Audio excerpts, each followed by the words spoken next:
Salut Brut, c'est Daniel Fievé, nouvel épisode de nos aventures à la découverte du Rhône et de ceux qui s'en occupent. Nous avons un peu avancé, Lyon est à 170 km derrière nous et nous nous apprêtons à rentrer dans la réserve de faune sauvage de Donzère-Mondragon, un lieu qui vaut le détour, vous allez voir, suivez-moi.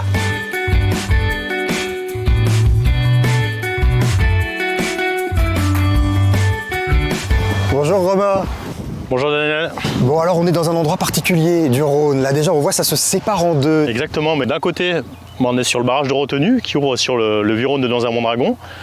Et puis ici, on est sur l'entrée du canal usinier. D'accord, donc là, de ce côté-là, c'est le vieux Rhône, le Rhône historique, et de ce côté-là, c'est entièrement artificiel. À l'époque, c'était le plus grand chantier d'Europe. Et sur ce plus grand chantier d'Europe, aujourd'hui, vous nous dites, il y a une réserve de faune sauvage, c'est-à-dire que c'était le bon endroit pour faire ça. Bah oui, en fait, nos anciens étaient assez futuristes dans la perception des choses.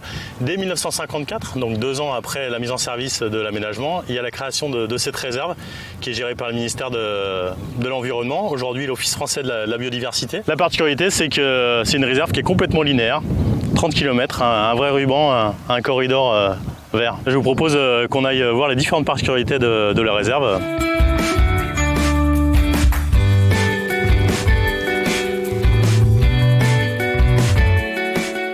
Ici, les vaches qu'on voit là tout autour de nous, elles font partie de l'équipe qui entretient les lieux. Exactement, c'est un peu les ingénieurs écologues. Ouais. C'est elles en fait qui entretiennent les digues du Rhône, sachant que la note ultime, ça serait carrément d'arriver à concilier plusieurs types de pâturages les uns derrière les autres pour optimiser la note en termes de biodiversité.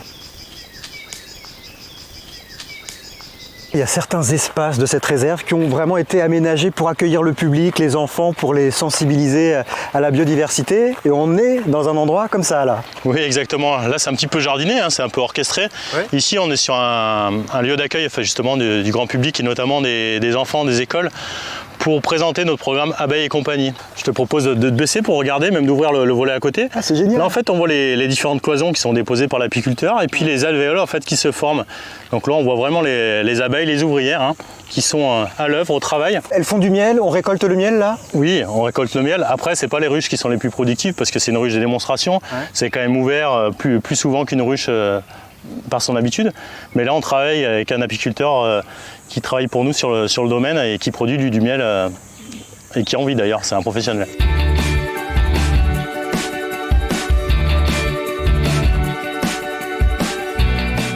Bon, on arrive au bord d'une mare qui n'est pas ridicule, c'est grand, il y a des petits postes d'observation. On est où exactement alors là? Ici on se situe au niveau de la mare Blondel, on est dans le Vaucluse d'ailleurs. On a changé de département par rapport à ce matin. Là cette mare a été aménagée pour que le public puisse regarder avec ces petites cabanes avec des petites ouvertures. Et dans la réserve, il y a d'autres endroits qui sont beaucoup plus confidentiels en fait. Mais c'est un choix en fait, c'est un choix de gestion assumé.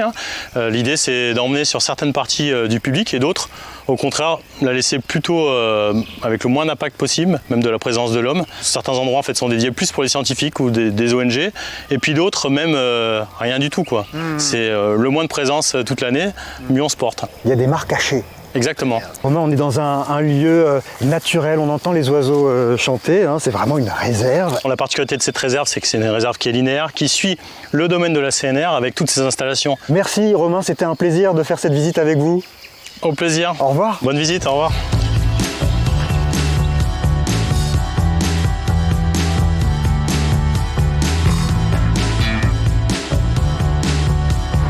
Bonjour Frédéric. Bonjour Daniel. Bon alors là, on est où? Alors ici, on est à l'usine hydroélectrique André Blondel. C'est l'une des centrales hydroélectriques les plus puissantes du Rhône. Très bien. Et alors on va aller y faire un tour, on va voir comment fonctionnent ces turbines. Vous allez nous emmener? Avec plaisir.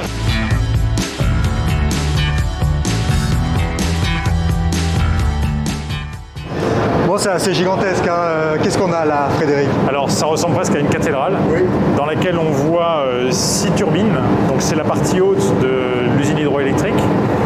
On a l'alternateur qui produit l'électricité à partir de la turbine qui est en dessous. Donc là, derrière cet épais mur de béton, il y a le fleuve juste derrière nous, là, qui est plus haut que nous. Juste derrière nous, voilà, plus haut que nous. Et le niveau aval est 22 mètres plus bas. Donc on exploite effectivement cette différence de hauteur d'eau pour produire cette énergie. Mais c'est pas la seule façon de produire de l'électricité ici.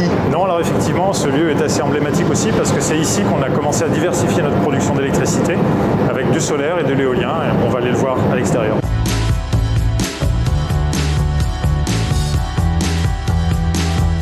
En 2008, on a commencé notre diversification dans l'éolien et le solaire. C'est-à-dire que des fois, quand il y a moins de vent, on augmente la quantité d'eau pour faire tourner les turbines. On peut comme ça doser pour essayer d'avoir un flux plus régulier d'électricité? Exactement, c'est ce que l'on souhaite faire à l'avenir pour produire plus d'électricité renouvelable quand on en a le plus besoin, sur les heures de plus forte demande. Comment le Rhône devrait évoluer dans les décennies à venir? On le sait, ça? On commence à le savoir, c'est-à-dire que les prévisions qui sont faites par exemple par l'Agence de l'eau montrent qu'on devrait avoir une baisse des débits du Rhône entre 10 et 40%, donc ce qui est très important. Pour préparer l'avenir, l'hydroélectrique sera moins productif et il y aura plus de panneaux solaires et plus d'éoliennes? Oui, par contre le Rhône aura toujours son rôle, peut-être même un rôle accru encore par rapport à aujourd'hui, pour optimiser la gestion de ce mix électrique. Merci Frédéric pour votre accueil, je vous dis au revoir.